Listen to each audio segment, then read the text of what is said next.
Alors, maintenant, le concept numéro 1. Le premier pas à prendre en préparation à votre performance. Je vous dirais que c'est le concept, l'outil que je trouve le plus extraordinaire et le plus important. Les gens m'ont déjà demandé si j'avais à garder une seule chose de tes formations que tu donnes, qu'est-ce que ce serait? Ce serait celui-ci. C'est le concept de base qui me sert et qui me guide le plus tout au long de ma préparation et qui va revenir souvent.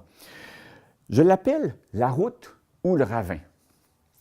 Il vient du fait qu'on dit que le cerveau ne peut se faire une représentation d'une négation. Je vous explique un peu. Quand on conduit une voiture ou un vélo, si vous ne conduisez pas de voiture, imaginez que vous êtes à vélo, c'est la même chose. L'endroit où vous allez poser vos yeux, tout à coup, vous vous rendez compte, oups, je suis attiré vers où je mets les yeux. Alors, ce que je regarde, j'ai tendance à y aller. Si je conduis sur une route près d'un ravin et que j'ai peur de tomber dans le ravin, est-ce que je regarde la route ou est-ce que je regarde le ravin? Si je regarde le ravin, je vais aller direct dedans. Si j'ai peur du ravin, je vais regarder la route. Je vais regarder où je m'en vais.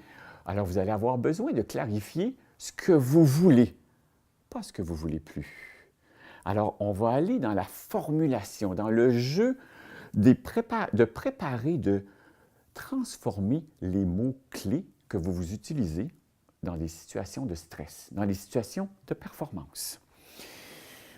Quand je dis le cerveau ne peut se faire une représentation d'une négation, c'est un peu l'exemple que j'aime utiliser, c'est si je vous dis ne pensez pas à Bugs Bunny. La première chose que vous faites, c'est vous pensez à Bugs Bunny.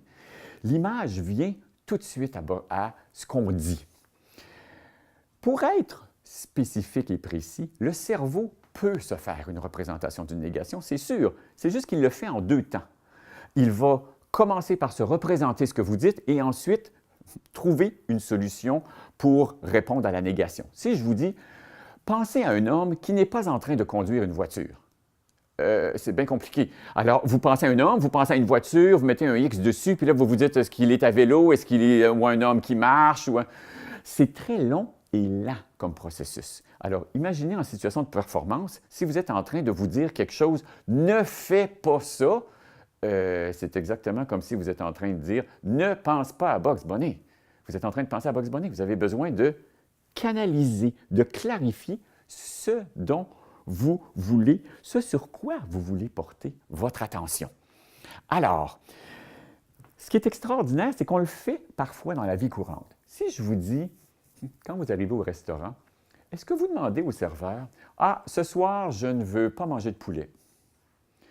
Il va vous regarder et faire « Oui, très bien, mais encore, qu'est-ce que je peux faire pour vous? Qu'est-ce que vous voulez? » Vous ne dites pas ce que vous ne voulez pas, vous dites ce que vous voulez. Et ce n'est même pas une question d'être positif. Vous savez, quand on dit dans la vie que le cerveau ne peut pas se faire une représentation de ce qui est négatif, ce n'est pas parce qu'on veut être une bonne personne, ce n'est pas parce qu'on est New Age ou que c'est une bonne idée, c'est purement parce que votre cerveau ne fonctionne pas comme ça. Il va beaucoup plus rapidement et beaucoup plus efficacement si vous lui donnez la direction exacte que vous voulez et non pas ce que vous ne voulez plus. Dans la vie courante, qu'est-ce que je pourrais vous donner comme exemple? Peut-être, n'oublie pas, ah oui, j'oublie mes gants des fois. Oublie pas tes gants. Si je me dis, oublie pas tes gants, mon cerveau entend, oublie tes gants. Sauf si je prends vraiment le temps de le formuler différemment. Et c'est ce qu'on va faire avec l'exercice de la route et le ravin. Je vais vous montrer comment faire. En situation de performance, ça va être la même chose. Est-ce que les mots-clés qui vous guident pendant votre performance sont formulés positivement ou négativement? Alors, c'est ce que je vais appeler la route ou le ravin. Le bon côté ou le côté dangereux. Qu'est-ce que vous allez formuler? Alors, on fait l'exercice ensemble.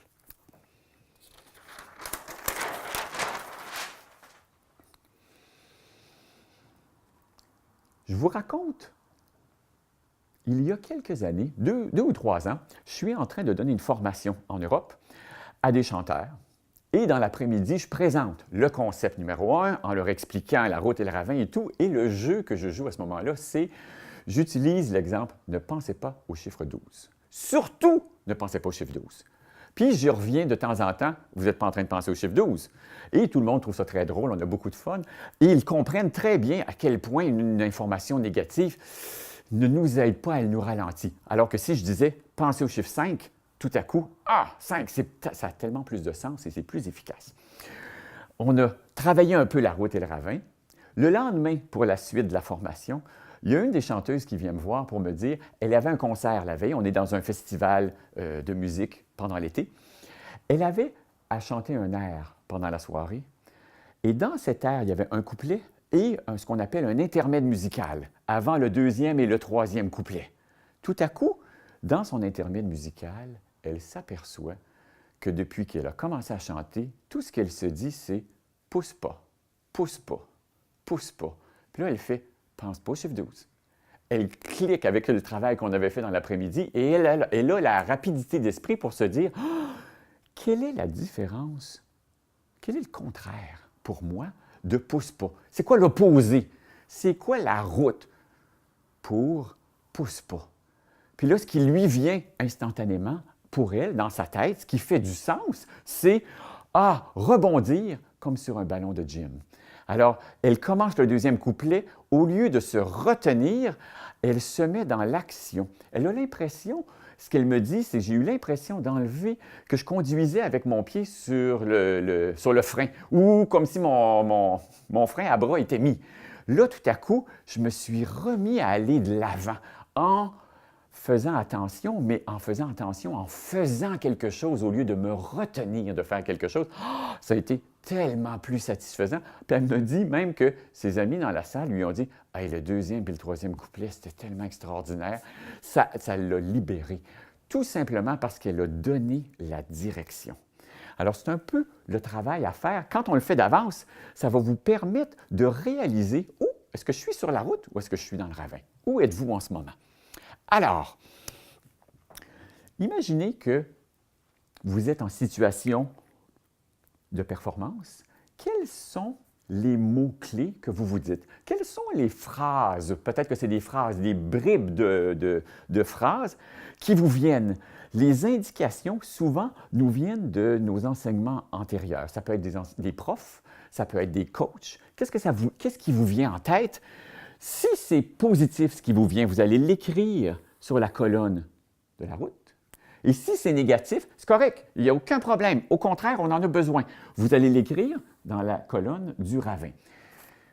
Les musiciens, les pianistes, on a souvent peur de faire une erreur. On a souvent peur de faire une fausse note. Alors, ici, peur de faire une erreur ou de faire une fausse note, c'est la même chose. OK, je vais avoir besoin de trouver quel est l'opposé de ça. Et ici, il y a une parenthèse très importante à faire. La formulation, pour vous, a besoin d'être dans votre jargon, dans votre vocabulaire à vous. Vous avez besoin de trouver la connexion. Vous savez, la jeune fille de tout à l'heure, rebondir sur son ballon de gym, la chanteuse à côté d'elle est partie à rire parce qu'elle dit « non, moi j'aurais mal au cœur si je pensais à un ballon de gym qui se rebondit. » Pour elle, poussez pas, pour sa voisine, pousse pas pour elle était « non, non, glisse ». Pour vous, poussez pas, ça va prendre une autre forme. Vous avez besoin de trouver, de nommer quelle est la représentation, le mot idéal qui vous convient à vous. C'est comme si vous allez puiser dans votre bibliothèque. Les mots veulent dire, font référence à des sens différents pour tout le monde. C'est pour ça que c'est important que ce soit personnel. Ce qui vous vient, si vous avez peur de faire une erreur, qu'est-ce qui va être pour vous l'équivalent de faire une erreur? Si c'est moi qui est au piano, je vous dirais, si j'ai peur de faire une erreur, j'ai tendance à me retenir. Pour moi, le contraire, c'est ouvrir les coudes. Peut-être que pour vous, ça ne fait aucun sens, mais pour moi, ça fait du sens. Ou je pense à une phrase, je pense à où je m'en vais, à la direction, au lieu de penser aux détails. J'ai besoin de voir plus loin. Peut-être qu'il va y avoir 2 ou 3 mêmes traductions de cette peur-là. Ça, c'est un exemple. Peut-être que vous vous dites, j'ai des amis qui, eux, travaillent plus en sport, mais même les instrumentistes en musique, on a tendance à se servir beaucoup des sensations physiques. Grand, ce qui vous dit, par exemple, grand et ouvert. J'ai un ami, c'est ces deux mots-clés. On appelle ça des mots-clés. Grand et ouvert. Ça lui donne ça lui ouvre, il respire et il a l'impression d'avoir des ailes. Très bien. Je lui avais demandé, c'est quoi le ravin? Quel est le contraire de grand et ouvert pour toi? Ah, il dit, mais c'est parce que des fois, j'ai tendance à justement fermer mes coudes et refermer les épaules. C'est comme fermer vers l'intérieur. Fermer vers l'intérieur. Je vous explique pourquoi les deux sont importants. L'an passé, je donne une formation à Montréal et il y a une chanteuse brillante, intelligente, qui me sort 6 points extraordinaires qui lui donnent sa route, qui ont rapport avec des sensations physiques, qui a rapport avec un état interne, son côté émotif, et qui a rapport avec des comportements. Comment elle veut bouger, comment elle veut se comporter lorsqu'elle est sur scène. Et elle m'écrit les 6 points les plus importants pour elle, qui avaient rapport avec sa posture, sa respiration, comment reculer la tête de temps en temps. Fascinant. Elle regarde la feuille et elle dit « Ouais, ça c'est exactement ce que je devrais faire, mais c'est pas ça que je fais. » Fait qu'on part à rire. Je lui demande « OK, faisons le transfert. » Elle fait le transfert, un peu comme ça ici, grand et ouvert, et là, elle trouve fermé vers l'intérieur. Et je lui explique l'importance d'avoir le ravin, c'est que quand tu réalises, dès qu'on a besoin de se réveiller en situation de performance, je suis en train de me fermer, donc j'ai besoin de m'ouvrir. Dès que je m'en rends compte, parce que j'ai préparé les équivalences, je peux me reconnaître que je suis « Hey, je suis en train de regarder le ravin », ramène la voiture sur la route pour être sûr de m'en aller où je veux aller.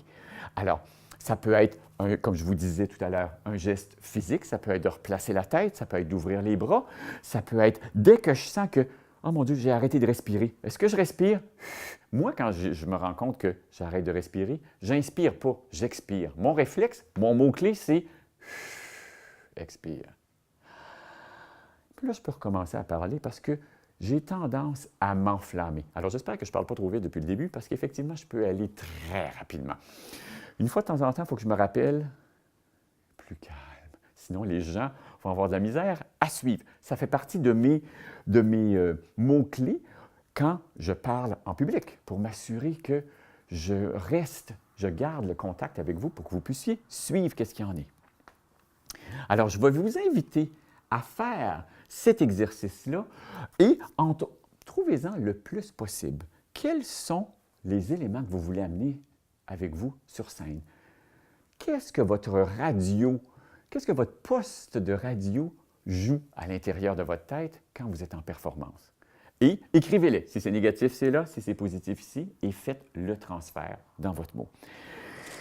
Ça m'amène à vous dire, vous savez, pour moi, la chose la plus importante, ce n'est pas la connaissance, c'est vraiment la mise en action. Vous avez beau savoir ça, si vous ne le faites pas, ça ne vous aidera pas vraiment. Alors, j'appelle ça baby steps. Si vous avez tendance à reculer, à vous retenir, à ne pas passer à l'action, peut-être que le pas que vous êtes en train de faire est trop grand. C'est pour ça que vous n'osez pas. Faites-en un plus petit. Trouvez-vous une chose, un élément qui va vous aider. J'appelle ça faire un pas à la fois. Alors, je vous remercie infiniment d'avoir pris le temps d'explorer ça avec moi, ce premier outil de préparation à la performance et au plaisir de continuer une autre fois avec vous.